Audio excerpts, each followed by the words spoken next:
Hey, this is Jeff. Grab yourself a cup of coffee and join us at the table as we talk to another great leader about faith, church, and leadership. Welcome to the Leadership Drip. Everybody, welcome back to the Leadership Drip. We are so excited today to have Holly Brown, who's the executive pastor at Embrace Church. She is the wife of our friend Chris Brown, who's on the show this past season, and she's a speaker, she's a writer. She's the co-owner of Muletown Farm in Columbia, Tennessee, which we're going to talk about in just a moment because their social media feeds are amazing. But Holly, we are so excited to have you on the show. Thanks for being with us.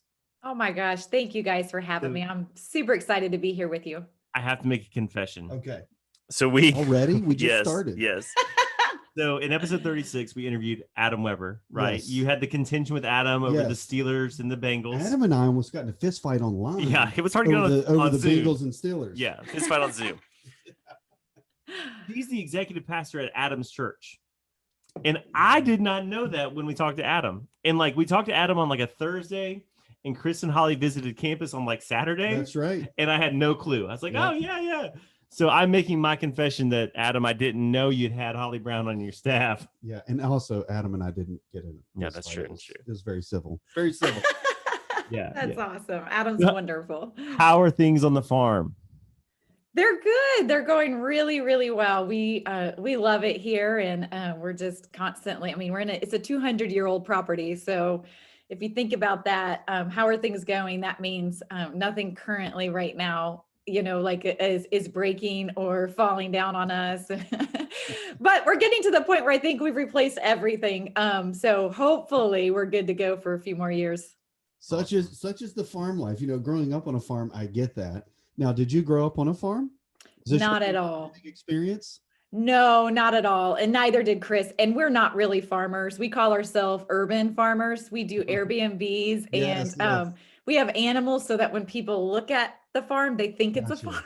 So it's kind of a boutique farm, like a chic boutique. Yes, exactly. Yeah. Exactly. We're urban. That's what I call it.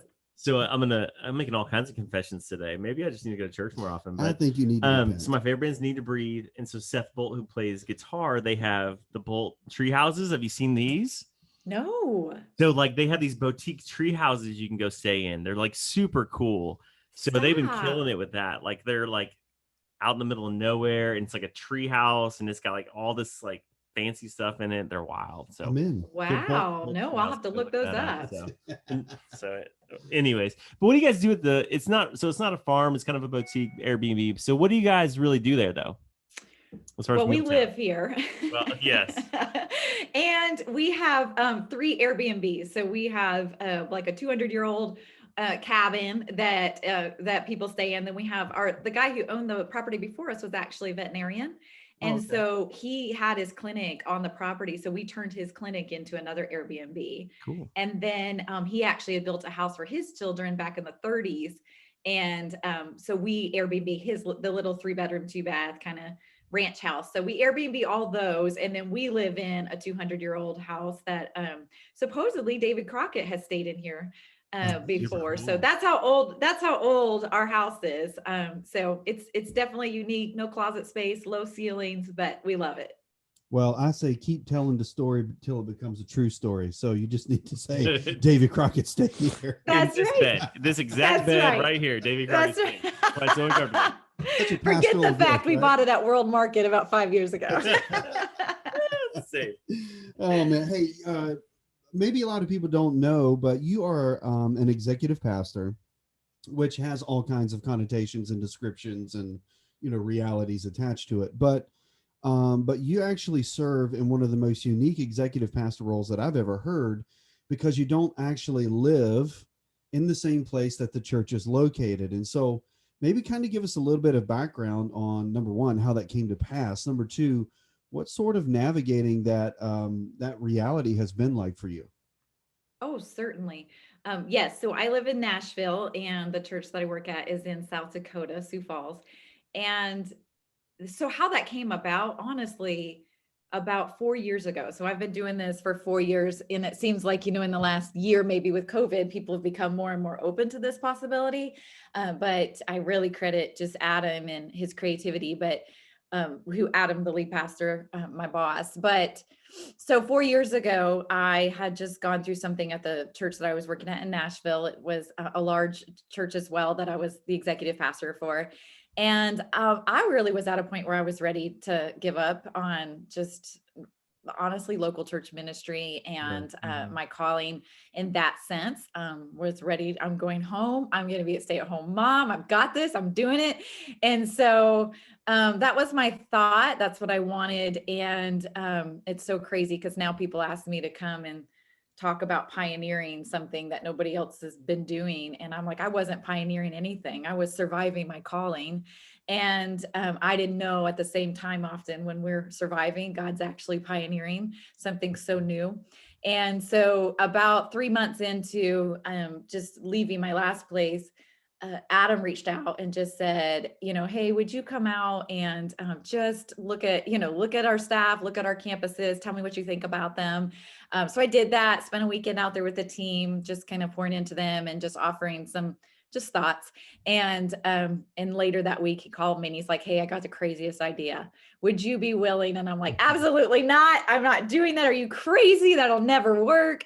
So we started and Adam just, if you know anything about Adam, he's relentless. Right. So he just never let up. And so he kind of wrote me in, said, let's start with just 30 days, just 30 days. I just want you to try it. And then we went to 90 days. They went to 6 months, and 4 years later in full-time executive pastor is where we're at. So, and I love it. I love my team. I tell people all the time that I feel just as close, if not closer, to my team. They feel like family to me. And part of that is because when I am there, we're just so intentional relationally. They tell me all the time, we've never had a boss that we, went out to dinner with once a month, but because we're only have that one time a month, we drop everything, we spend time together, we invest in our relationships and each other's family lives and all that stuff. So it's actually been kind of a neat dynamic to see how intentional you are when you know your time is limited. Yeah. Your face-to-face time is limited. Right. And so it's been a great dynamic, and I've really enjoyed it. So you mentioned pioneering this, and it's certainly the first sort of situation like this I've come across. What has the nuts and bolts of it looked like? So, I mean, obviously traditionally you go into the office and you do all the office type things, but you're remote working in a pastoral role. So what's some of the nuts and bolts look like for you, Holly? Yes. What it looks like for me is basically I do everything online that you would do in the office. I lead the meetings that I lead are all still just led through the screen. Sometimes I lead staff meeting through the screen as well. And then the pastoring part of it, I pastor the staff. So I do get face-to-face with them often. I don't feel like I miss that too much. Now, when I'm there in person, I go about once a month in person, spend about 3 days there. And that is all pastoring. And that is 100% relational and pastoring, all the strategic things, all the, honestly, the spreadsheet things, all of that happens when I'm online, and I just take full advantage of taking conversations where sometimes you just can't go, when you're through a screen and things like that, when I'm in person. So it tends to work out. The parts that you miss are the quick side conversations of, hey, Jeff, remember how we mentioned that? Could you do this? So I miss some of that, but we're a multi-site church, and that's where most of my experience lies. So I honestly think it lends itself to this because they don't see each other every day either. It's not like I'm the only person that's not seeing everyone. They don't see each other but once a week as well. And so it doesn't really feel that different. Yeah. So it's part of the culture then. Yeah. It is part of the culture. And it's been that way in my past churches as well, where I didn't see every single person on my team every single day. So I kind of used to having 3 people in seats and 4 on video. So that's been normal for at least the last 10 to 12 years of ministry for me. Yeah, the multi-site paradigm is interesting, coming from a multi-site background myself.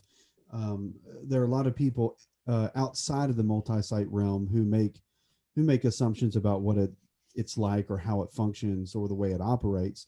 but in my experience seems to echo quite a bit the same of yours, is there is a very intentional relational dynamic that happens because of the limited time that you actually get to be with each other, which creates a sense of camaraderie and connectivity, on a different kind of level. So for those of you who are curious about multi-site church leadership, multi-site church realities, um, my experience, multi-site churches have very high relational platforms, backgrounds that build very well that into the DNA of the culture. And so it's an interesting kind of world we live in. But let's kind of back up even further a little bit. We Sure. talked about a little bit you getting into this executive role in ministry, but one of the things that we talk about all the time on campus here is calling.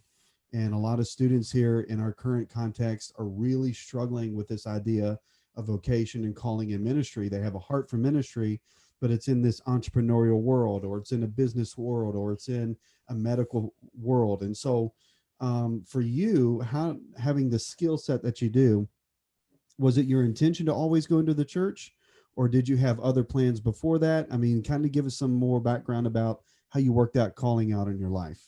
Oh, certainly. I went to college to be a nurse, and I was a nurse for 8 years, a pediatric nurse.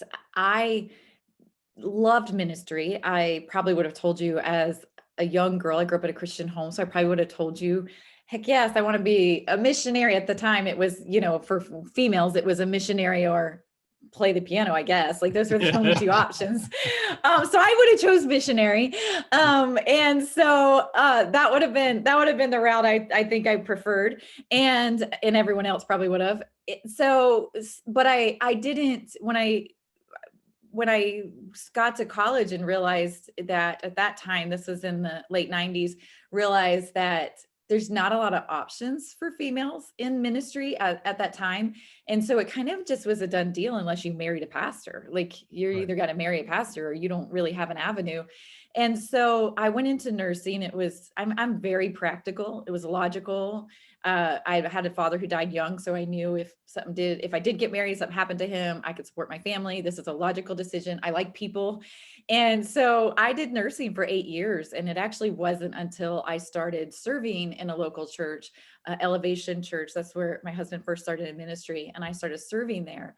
And they began to give me roles that match more along what I felt not gifted at the time. I didn't even know it, Right. but more kept pushing me in leadership and leadership. And then we ended up eventually moving to a church in Miami where the lead pastor was a Southern Baptist pastor at the time, and against pretty much everything in that culture was, I have a commitment to help you and your husband uh, fulfill everything that God's put inside of you, and you have this gift, and I'm not gonna turn away from the gift God's put in you just because you're a female. And so he really helped pioneer something for me that I didn't know. And at that time, I really struggled. Well, do I go this route in ministry now, or do I continue on in nursing? Which one do I choose? And there was a lot of ministry options in nursing, a lot of ministry options. And so I really struggled with that. I read a book called The Will of God as a Way of Life by Jerry Sitzer. If you've never read it, I would highly recommend it. But it just talks so much as we think this whole idea of finding God's will or finding our calling is like what we've been taught sometimes is like it's a treasure that we've got to uncover and we got to find it. And we've got this treasure map and you have to search for it. And so often what God really cares about is who we are. And he doesn't always care Yeah. that too much about the path we take. Like, do you want to be a nurse? Great, go be a nurse. Do you want to be in ministry? Then follow that. Like, I want you to follow whichever one. What I care about, Holly, is who you're becoming Mhm. as you follow those things. And it gave me a lot of freedom to not feel like I'm getting it wrong. You know what I mean? Like if there's no wrong choice. And if I do choose the wrong path, he's going to correct that. There's the verse in Proverbs that said, trust in the Lord. Is it trust in the Lord with all your heart? And he will make your path straight. Right. That I think the NLT says he will make your path straight. He doesn't say you're going to choose the right path. He said, you trust me, I'll make the path you choose right. Right. I'm going to make the path you choose straight. And that just gave me so much more freedom that there isn't one right way for Holly. There is, and sometimes I can say I love them both, but right now I really want to pursue this. And that's just kind of how it lined up in my life. And that book intersected with an opportunity and a leader that was paving the way for females in church ministry at the time. And so all of that intersected, and I made the switch and haven't looked back since.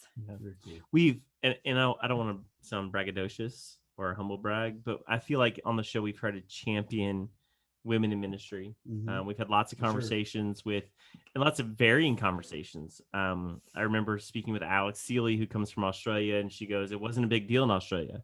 And then we talked to Beth Moore, who's Southern Baptist and a little bit older, and it's a very big deal. I mean, she's been through the ringer on it. And then we talked to young leaders like Hannah Granowski and Hope Mo Quinn, and they have no idea that it's not allowed, you know?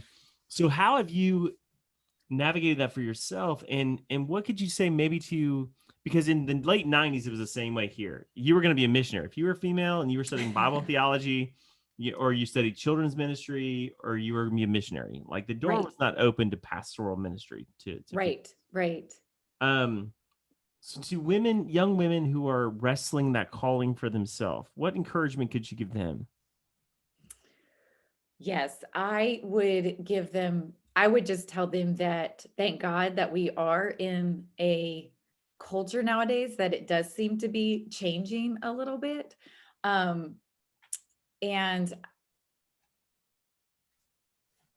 I'm thinking, because I don't know how many are still hitting that lid, you know, and it's a really big, it has been a big thing. Thank God we're not as far, but you still face it. Like I still have people that won't come to churches when I go and speak if they know I'm speaking on the weekends. Like they're not going to show, part of their congregation's not going to show. And thank God there's leaders that will be okay. Like they still ask me to come. Like I'm like, you know, a lot of your people won't come that weekend, you know? And honestly, I mean, I could go on theologically forever. That would be a whole nother show about it. And my stances on where we've misinterpreted the scripture on that. But I always cling to the fact that Jesus trusted Mary Magdalene with the gospel before he trusted anybody else. And all I am is a carrier of the gospel. And he said, Mary, I want you to go tell my disciples. The disciples were the leaders. He had no problem with a female going to the highest level of leadership in what was going to be the church and carrying the gospel to them. That's all I want to do is carry Jesus to this world. And I see, when I look at Jesus's life, everywhere he went, he actually, he promoted women and he went against the cultural grain, you know, and in Australia, and I know in England, like that, they don't even battle that. They haven't battled that for hundreds of years. So it is a cultural thing for us. But I always look to Jesus's life, and I look to what he did and the radical things that he did.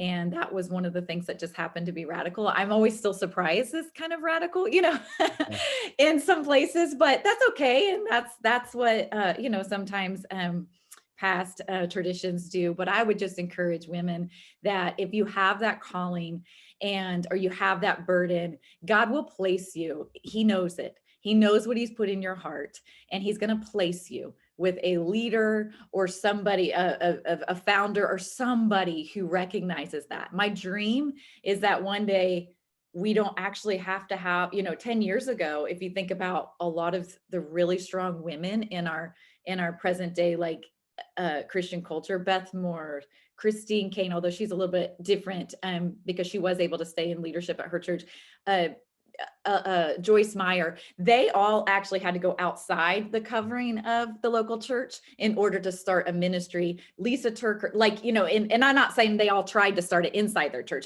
I don't know that, but all I know is they started their own ministries so that their gifting and their calling could be expressed in this culture.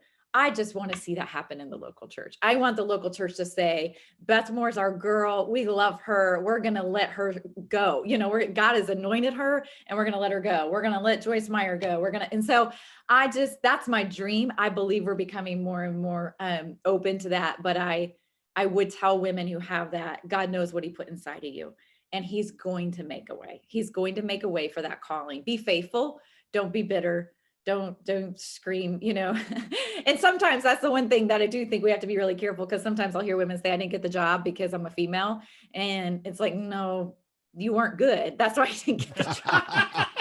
Like, and so we have to be careful that we don't scream discrimination when it's really qualification, right? Yeah. And so I would just say keep working out your calling and trust your God to open the doors for that. That's so cool. And I think, as the saying goes, we're not where we were, but we're not where we hope to be. Right. Right. I But think we're making huge steps. we're making huge steps. And at the time of the recording of the show, we've gotten past the inauguration, first female vice president or president Mm-hmm. in American history. I mean, these are monumental strides, Absolutely. in the culture of our nation, and I think they will have reverberations across so many different platforms, Christian and non-Christian, right? Secular or sacred, doesn't really matter. But I think Right. we're progressing. Like that's the main thing. We're moving forward. So That's right. great conversation, and thanks for kind of being open and willing to share that. And listen, Absolutely. we will shout out Beth Moore as our girl. We Yeah. love Beth Moore. I Yeah, we love She was Beth on the Moore. show, and Yeah. she's become a fast friend. She is one of our For sure. favorites all time. So That's sure. awesome. I love her. Also, at the recording of the show, there's also been some future developments that I believe your husband Chris, and I love the social media transparency that transpired. Like between the married couple.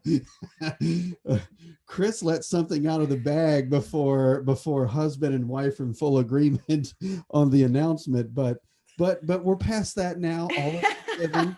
I assume. At least we hope. We hope Chris is not in the doghouse, not just the farmhouse, but not in the doghouse. Yes, there you long go. story short, you guys, God has really put on your heart to sometime in the near future actually plant your own church where you are there in Columbia, Tennessee. And Jeff and I are both church planner experience kind of guys, and we love the conversations because honestly, I don't know if you can ever have too many churches. I agree. Right.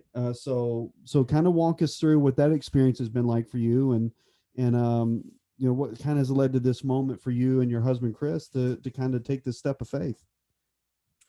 Yes.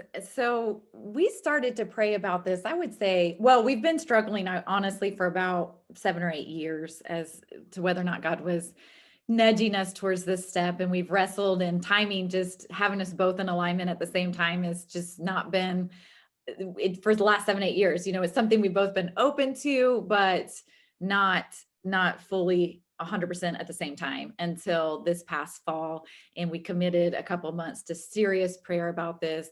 Really, it became more about the burden God was just giving us for this city, and seeing that we're in the South. So there are a lot of churches, and that probably is something that's held us back, because there's a lot of churches and we love the local church, and we've given our career to help other church, like serve churches. And so we just thought, no, we'll just help all the churches around us and serve them. And this burden just wasn't going away. And what we have found is there are a lot of churches, but there aren't a lot of people walking in freedom. There's not a lot of people just exploding from just a real intimate relationship with the Lord and what that can do in their life. And we were that way. Elevation came to Charlotte in I think it's been about 17 years, maybe now, maybe 16, somewhere around in there. And we were active churchgoers, but we were dead in our faith. Our faith did nothing to help us get victory in everyday life. And it wasn't until we were in that move of God, and God lit a fire in us that just has not been put out. And we just felt like God's calling us. This city, these people need to be awakened in their faith. And I want you to show them what that looks like, to really have my power in them, to overcome addictions, to put marriages back together, to get out from underneath the dark clouds of depression and anxiety. So honestly, that's been more of what our community is facing. That's really drawn us to that. And we know that Jesus is the answer. We know the freedom that he brings. And so this fall we committed to it. We prayed about it. And for the first time, we're both 100% on board, and we're ready to do this. I think this is such an important conversation for young leaders, especially people who have a calling into ministry, because youth will give you the vision, but it won't necessarily birth the burden. Right. Yes. So what's so important about this process is that it began with a burden for you guys, a heart that is broken for the community that you're serving in or that you're planting in. And vision is great, but vision without burden is dangerous, right? It can become something way other than what it needs to be. So I Yes. appreciate you kind of leading off with that burden aspect. Yeah. Well, and I think it's so true because, to be honest, what's kept my own insecurities from fully launching is I've seen that. I've seen vision without burden. I've seen young, and I was a young leader. And if it weren't by the grace of God, I could have lost everything. Yeah. And my husband spends a lot of his time loving and restoring pastors that have lost their family or have lost their ministries. And I genuinely believe, because Chris and I are Chris is 43, I'm 40, and so we're a little bit probably later than what the last generation of, or not generation, but the last 5 or 6 years, it seems like a lot of people are launching young, and I think that's fabulous. There's nothing wrong with that. But I have no doubts that if I hadn't gone through what I've gone through in ministry up to this point, I think I could have cost us everything, because the reality of how many pastors can lose everything, the reality of how many marriages don't make it, it is a sobering reality to me. It's one of the scariest things about it all to me, how many families fall apart, that I didn't have that. I would have thought that we're oblivious to that. We're madly in love. We love parenting. We love Jesus. Good people end up in dark places. And until you've seen that happen a lot, I just would never have ever thought that. I just would have always thought my passion would overcome any temptation. Right. And in that, now I just know that's not the way it works. And that's not how it happens. Very passionate people lose everything. Yeah. And so I'm thankful that I'm just at a more, it's scarier to me because I know what the reality is, and now all the statistics have names and faces of people I love to it. And so I want to rewrite that, and I want to help rewrite that. But it's sobering. It's a sobering reality to me. Yeah. And what's interesting, and I want to touch on this because you've worked with Adam Weber in South Dakota. Mhm. Chris has worked sort of separately with some church networks and separate churches. So you have two people who are both called and married that have sort of been on separate tracks or in separate sort of environments. How have you guys navigated that as a married couple and as ministers, both of you? Yes. So we are in separate churches, but Chris and I are in ministry together. And everything probably, everything that you might see or his church might see has some touch of Holly on it. And the same thing with everything that I do has some touch of Chris on it. And so while I honestly probably, if you would ask me 5 years ago, I would never have advocated like this, that would never work. We're very involved. He knows my team. He knows their family dynamics. He knows everything about it. My team sometimes will call him, like if it's a guy question, they'll call him and talk to him, and vice versa. I'll talk to some of the ladies on his team. So we're in ministry together. We do work for separate organizations. But we try to keep it together. I really am not the kind, I don't advocate for, keep ministry, keep your job, and your home, your home. I just don't operate that way. And Chris doesn't either. I think that's crazy. No, you're my best friend. I want you in every part of my life. And so I think we always have been healthier when we've been fully involved with each other's world. And we also have the farm. So that is a ministry to us too. And we do have that path that we're like literally physically linked, arm in arm and chasing that. So I would say, just even if you do work at separate places, even if one's in the marketplace and one's in ministry, put your callings together. Ask God for a path to just show you, yes, you may go to two separate places, but you can minister to some of your spouse's team, and they can do vice versa, and so I would just say, consider whatever God's given you both to do, your family's ministry, and how you might have different lanes to it, but that's your family's ministry. And what are you guys doing to minister and love those people? Do you feel like that has helped guard your marriage? The fact that you have this sort of framework that says we're in ministry together, even though you're in separate organizations or separate churches, even that's helped been a guard to your marriage?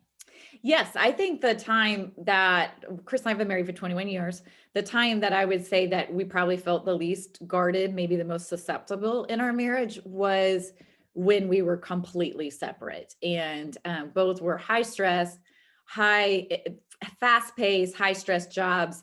And they were so much stress and fast paced that we didn't have time. It wasn't that neither one of us cared. It's just, I don't have the emotional bandwidth to hear about your stress today. We had three little kids, and so we had no emotional bandwidth to carry each other's lanes. And that's probably when I felt like we had the least covering over our marriage.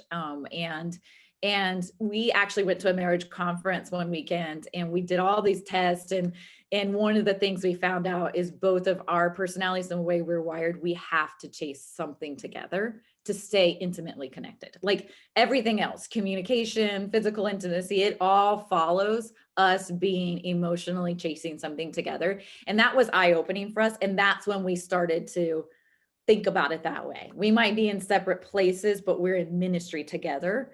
And we need to do that. So does that make sense? Yeah. Oh, yeah. absolutely. So it makes you want to ask the question, like, I don't know why we always bring this up, but do you know your and Chris's Enneagram? Yes, I do. So I'm so sorry, my dog. I am an 8 and wing 7, and he is a 3, wing 2. Makes so much And sense. so we both are either going to we always laugh. We're like either going to do some good things together, or we're going to drive each other off a cliff. Like one of us is going to drive the other because we're both drivers. And we don't have a lot of empathy for when, one's down, you know what I mean? So Yes. we're both Yeah. kind of like, come on, we committed to this, get yourself up. Let's go. So you don't have time to sleep 9 hours, and so that can be a different dynamic. And we joke all the time because we're both have a lot of D in us too, on the disc. Yes. So I'm an ID and he's an SD, but those could go either way as far as which wins that day, the D or the I for me and the S or the D for him. So we always wake up, we always joke and say, so who gets to be the D today? Yes. Listen, We need to know that before we start our day so the other one can play the other role. Lots of D and an 8 and a 3. They're gonna get that church plant done. Oh, like yeah. it's done. Yeah. Like they're gonna push through. Logistics is going to be the best church plant ever done. Yes. I don't know about Tennessee that. doesn't know what's coming. Oh man, it's No scary. compassion, but the church. Listen, That's my problem is I'm a 2 and I got all the empathy for everybody. I feel everybody's feels. That's true. Somebody's sad in the room. I can feel it. Yeah, Jeff, for sure. Well, I mean, so with this transition, and we have a lot of pastors that listen to the show, a lot of different kinds of leaders that listen to the show, but I think one of the critical areas of neglect in the church world especially is the departure or the transition of pastoral leadership. I'm not convinced that we've always done it very well, right? I think and certainly there are a lot of different reasons why that could happen, and we probably know what those are, but having lived through some serious transitions issues in pastoral ministry, and that's been difficult for you guys to navigate and understand that. But what are some of those things you think that could help other leaders, especially in the local church context, where we can live out this reality better of doing pastoral transitions or leadership transitions in some kind of more redemptive relational way that preserves the integrity of that relationship? Oh, wow. That's a really good question. And I'm really passionate about that. So let me ask a clarifying. Are you asking, how do we transition if we're on a church staff and we're leaving? Are you asking, how do we look at a pastor who's transitioning out of like a lead pastor position? How about we just go with the one you're most passionate about? Oh, I'm really passionate about both of them, but I'll quickly hit the lead pastor one. And then, because I think we see that a lot, especially now everything gets put on social media. And I'm just going to share my thoughts real quick on that. I have worked for a lead pastor who's fallen before and lost a lot. And so I'm just going to quickly speak on Mm-hmm. that and where I would dream of the church going at the church as a whole. And then I will talk on specific, like if you're leaving a church staff. Is that okay? Can I hit That both of them real works, quick? yeah. Absolutely, yeah. Okay. So real quick, I'm going to talk fast, but a lead pastor transitioning out for whatever reason, I think we're so quick to always jump on the bad. And we have to remember that not everybody who does bad things is a wolf in sheep's clothing. And I think that's what people want us to believe. They want to disprove that Christians genuinely do love Jesus and it's all for personal gain. And when I've watched this happen up close and personal through one I've worked for and also through some of our really close friends, they are people who genuinely love Jesus and have given everything to follow them. And we've got to remember that good people get to dark places sometimes, and they need people that say, I still believe in you. I still believe you're a man of God. I still believe you've got good things left in you. And we got to be a church that the Big C church that stands up and can give the same kind of grace to a leader that they stood up week after week, year after year, and gave to us. And that's what I dream of in the church. The church as a whole is not set up in a way for lead pastors to ever raise their hand. And if you do raise your hand, then you lose everything. You lose the food on your table. You lose everything you've ever worked for. You may lose your marriage. You lose all your friends. You lose every single thing. And I'm not saying that we shouldn't still raise our hand, but it never surprises me that people say, well, how come they didn't come forward? Well, they didn't come forward when they saw themselves slipping, because they know they've seen it played out time and time and time again, and they get kicked to the curb. And that is scary as a provider. That's scary, and so we've created this. My mom told me when I had little kids, don't ever, ever put your kids in a position to lie to you. If they lie, they get out of punishment, but if they tell the truth, they get punished. So don't ever say, did you hit your little sister? And if you did, you don't get to go outside and play. Well, of course they're going to say, no, I didn't hit my little sister, because they get punished for telling you the truth.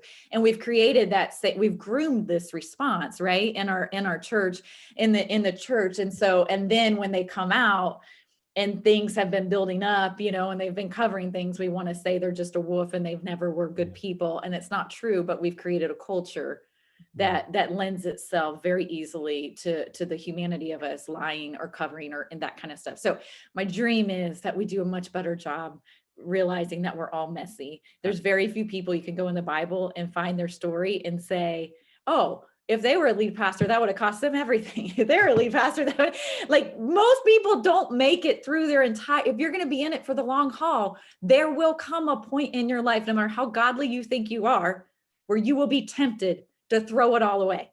Mm-hmm. And I never would have believed that 7 years ago, but there will come a point, if you are going to serve God from the time you get out of college to your deathbed, you will be tempted at least once, if not multiple times, to throw it all away. Yeah, I want to just quickly speak to the other side of that. Like, because it was on social media recently, and I don't even remember who it was, but somebody was leaving a position, and they had to clarify that it was not a moral failure. Like, they were like, God just has given us different direction. We're moving on. And by the way, nobody failed, because the presumption almost immediately anymore is that you're leaving because of moral failure. Right. We almost can't just say, hey, God's doing something different and moving us, because everybody goes, no, what did they do wrong? Now, what happened? Tell us the whole story.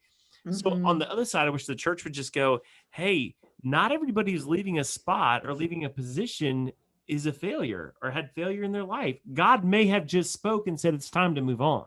Yeah. Exactly. You can't be presumptuous on that side either. Yeah. Exactly. Sure. No, everybody wants the story behind the story, And then just quickly to speak on, if you're leaving a church position and God did call you on to something else, then there's just a few things that I tell my team all the time. I've never, ever seen somebody with a sour attitude, no matter how great of a performer you were when you're on the team. If you leave with a sour attitude, you'll never be missed, ever.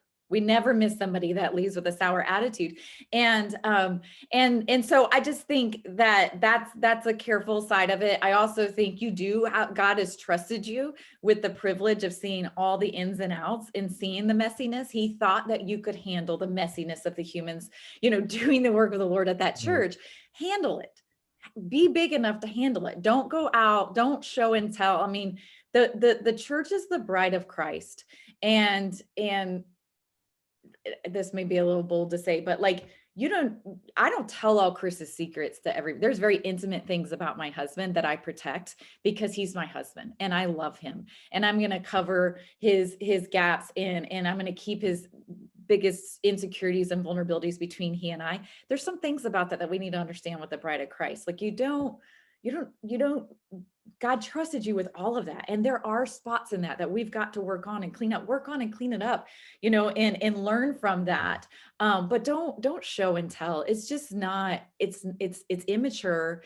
And the biggest place that I see people do that when they leave and start gossiping is I tell people, if you weren't friends with somebody who, when they were on the church staff with you, don't try to be friends with them when you're off the church staff together, because more than likely you're going to be friends over the things that you might have, if God was calling you and you left, but sometimes there's just difference of visions and difference of opinions and differing leadership styles. And if you leave like that, that's totally fine. Like this is not, it's not a marriage covenant. You don't have to stay there your entire career. And that is totally fine. Just be careful. If you weren't friends when you're on the team, then when you're off the team, lots of times you're going to be friends for what you're against. And that is going to be dangerous. And that is very rarely I've ever seen that be a godly friendship and a godly relationship. And so I think that, just realizing that gossip hurts. And then one other thing is just remembering that, I've been through some painful circumstances in leadership or in church, but at the end of the day, I would not be in my next season if it weren't for my last season. So you can always look at that and say, if it weren't for, yes, that caused me a lot of pain, but somebody believed in me and gave me an opportunity that allowed me to be in the opportunity I am today, I would not be there. And so I'm so thankful for every single leader I've had an opportunity to work for. They have believed in me. They have given me opportunity. And honestly, they even trusted me with the messiness of it all. You know what I mean? And sometimes that messiness hurts and it bruises.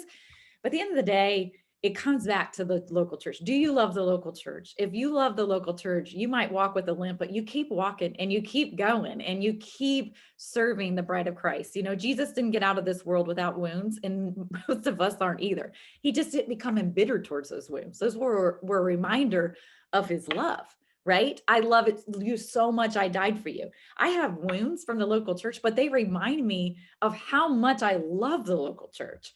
Not how much I hate it, how much I love it. And loving people, you deal with messiness and you get wounded, but those wounds remind you of what you love. Yeah. And so just that's what I would say to people leaving. Yeah. So as an executive pastor, you have a lot of responsibility with sort of other staff pastors and people involved in leadership. When have you seen and how have you helped somebody who was on staff and their time to go just came? And how have you coached them to recognize that? Because I feel like one of the things we do in church, because it is our provision, because it is our source, we sometimes stay too long. Like, oh, absolutely. Like God has spoken to us, or just we're done with that season, or we're bitter now. How have you helped, or how could you help somebody who it's time for them to move on and they just can't seem to either get the message? I hate to say it that way, that seems mean. Yeah. But recognize it and step out of where they are. Absolutely. So there's usually two different reasons where I see that it's time to move on. Either there's a misalignment with the vision or even the staff operation. They just don't like the way, or there is an incompetency. Those are usually the two times that I see, like as a leader, those two avenues tend to get us to the point where, it's time to move on. I think Craig Rochelle says it best. Like if somebody walked in your office and quit today, would you be relieved or would you be upset? If you're relieved, you probably need to be having a conversation, right? As the leader. And so, but those are usually the two avenues, competency or just the misalignment. And for both of those, I always operate under, I always say clear and kind. To be unclear is to be unkind.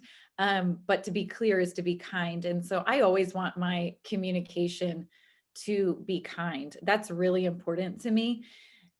But I always also want it to be clear. And I don't think it's kind to allow you, let's just say if it's a competency issue, I don't think it's kind to let you sit at a table when I know everybody else in the room doesn't value a single thing that comes out of your mouth. And we're rolling our eyes or we're cutting you off because we don't value what you say, because you either can't execute it or it's lower level than where we're operating, you know, those kinds of things. I think that that's actually a cruel leader. I don't think the nice leader just lets them come in the room because they're patient. I think that leader's cruel because that person has a calling just as great as any calling of anybody else in that room. They just haven't found the right lane for that. They haven't figured out. And that's my job. My job when I pick up a teen on a church staff is to help every single one of them become the best version of them for the kingdom of God. Yeah. And so I'm not, by letting them sit there in a room that they're unqualified to be in, I'm actually saying I don't care enough about your potential to help you get in the right room, in the right area. And so that's the competency side. I look at it as it's crueler to leave you there. It's unkind to do that. And then when it comes to the other misalignment and vision, it's cruel and it's devastating to the house to allow someone who's constantly embittered to be a part of things. And so after I see that for a while, I would just, I mean, there would be multiple conversations along the way, but I would say, hey, listen, there's an angst about your soul here, and you can't seem to rectify that. I've tried to have vision conversations. I've tried to give you our staff values, like whatever that is, but there's an angst about you. And that's okay, because where I see that happen a lot is, let's say your lead pastor has a different gift of the Spirit than somebody does. And sometimes I look at this differently. Lots of times I feel like it's a spiritual maturity thing. And sometimes like young leaders can't understand that you're called to be maybe a teacher and your pastor is an evangelist. And you just can't rectify the fact that he's not more teacher, and the way you reach people is through teacher. You know what I mean? Or the way you reach people is through discipleship. But the truth is when you do it long enough, that's why he puts the body together. And there's a lot of different ways to skin a cat. Like there just is. Yeah. And it's not the local church. There can be tons of different ways the local church operates, because the local church is just, it's Jesus, right? We're not changing that. But if my lead pastor is an evangelist and your lead pastor is a disciple or a teacher and focus on discipleship, our church is going to look totally different. They're both moving the kingdom of God forward. And so as an executive, I can get underneath that leadership of that person and help bring that gift further to fruition. But sometimes young leaders have a hard time with that and have a hard time like rectifying that the way they feel is so right for reaching people is it the way the church maybe is outwardly operating. And where I see that often is just there's an angst in your soul that you can't quite rectify. Mm-hmm. I would encourage you at this season of your development and your career to work for a ministry that is more aligned with your personal spiritual gift. Does that make sense? Oh, yeah, it makes perfect sense. I know you and Chris do a lot of consulting and conversations with other churches, other leaders. In my personal kind of philosophy, when I step into a consulting situation where I'm talking to the senior leader, that alignment and agreement question is like one of the first things I feel like, as someone who's coming from the outside in and trying to help, resolve conflict or put in health strategies or whatever, is having this conversation about alignment and agreement, because it's never about agreement. It's always about alignment, right? I mean, right. We need those dissenting voices on our teams and our leadership, sort of groups to have differing opinions and open up ideas for different perspectives and to see other people's gifts shine. That's about agreement. But this alignment conversation is about the heart, spiritual sort of covering. Can I follow you? Can I follow where this church is going? Can I follow where this leader is leading in such ways that I can promote, that I can build, that I can support, that I can pray about, that I can get by? You know what I'm saying, right? So yes, absolutely. This alignment and agreement conversation is so critical to leadership. And the reason why I think it's critical is because we don't do a great job a lot of times in the local church context, and I'm very careful to bag on the local church, but we don't do a great job sometimes of allowing or helping or assisting people find their highest, best use. Yes. So we allow them to stay too long in positions that they shouldn't be, or in places that they ought not be either out of pride or ego or compassion or fear or whatever the things are, right? But it actually doesn't help build the body of the church. So, Yeah, and I think for young leaders who are zealous to get position and get an opportunity, they will often put themselves in a spot where they're out of alignment. They say yes to the first opportunity or what looks like the best opportunity. And, and listen, I did it as a young man. I put myself in position to where I was out of alignment, and it was a long journey of 3 years. Not that God didn't use me and do good things, but there was that angst, there was that tension. So for young leaders who are listening, don't just say yes to the opportunity or the position because it was offered. As much as they're interviewing you, you need to interview them and go, hey, is this a house? Is this a leader? Is this values and vision I can connect with and align myself to? And you better be able to say yes to that before you say yes to the position. Yeah. Well, that's important. So again, Holly, this has been incredible. You and Chris are some of our favorite leaders all time. Chris, if you want to listen to Chris's episode, it's episode 35. Go back and listen to that, because that was like leadership, like 101, 201, 301. And by the end of the conversation, a master's class in leadership. It was so good. We do want to kind of wrap up here. We have one final question. Yep. We talked about this when you were on campus about your college experience, but we ask every one of our guests. We do record here at the great rainy Lee University. Lots of rain here in the winter. The same question: what is one lesson you learned in college that did not take place in the classroom? Oh, wow. One lesson. Okay, so I went to nursing school, and okay, I learned a lot in the classroom. I don't know that I had a lot of time outside of the classroom to learn much of anything. I was like in a book the whole time. But I would say probably that your ability to connect with people is going to get you a lot farther than anything you could learn academically. I remember when I went to interview for positions, and I really wanted to be a pediatric nurse. And every one of our instructors said, just so you know, when you get out of here, you will not get to specialize in anything. You're going to have to go, they call it the med surge floors. And that's the floors where, everybody, all the adults go that, you're not going to cardiac, you're not going to ortho, you're going to just the random floors. It's the hardest floors to work on, the hardest floors for any hospital staff. And so that's where they put all the new grads. And that's what they kept telling us. That's where you're going to go. That's where you're going to be. And I was like, no, I want to be a pediatric nurse, and I'm going to do pediatrics. And so they're like, don't even interview. You won't get an interview. And anyways, crazy thing. I got an interview, and I remember just thinking, this is such a far chance. There's no way I'm going to get it. But just really connecting with the leader of that floor, asked her all kinds of questions about herself, about her family. And I hadn't even passed my exam yet. And she called me that night and asked me if I'd be willing to take a job when I got out of school on pediatrics. And I was like thrilled. But I think that day I realized had nothing to do with my test scores in nursing. It had everything to do with just looking her in the eye, being genuinely curious about people. And I made a ton of mistakes, so I'm not like saying that in any way to brag, but I just remember people want people to work for them, that care about their burdens, that can hear them, can understand the stress that they as a leader might be feeling. And so I think just to remember that academics are fabulous, but the ability to connect with somebody, a parent, if you see a child and you bend down to that child's level and look their child in the eye, you won that parent over. It doesn't matter what you say to the parent, you won the parent over. You look that child at their level and squatted down and talked to them. They love you. They're going to trust you.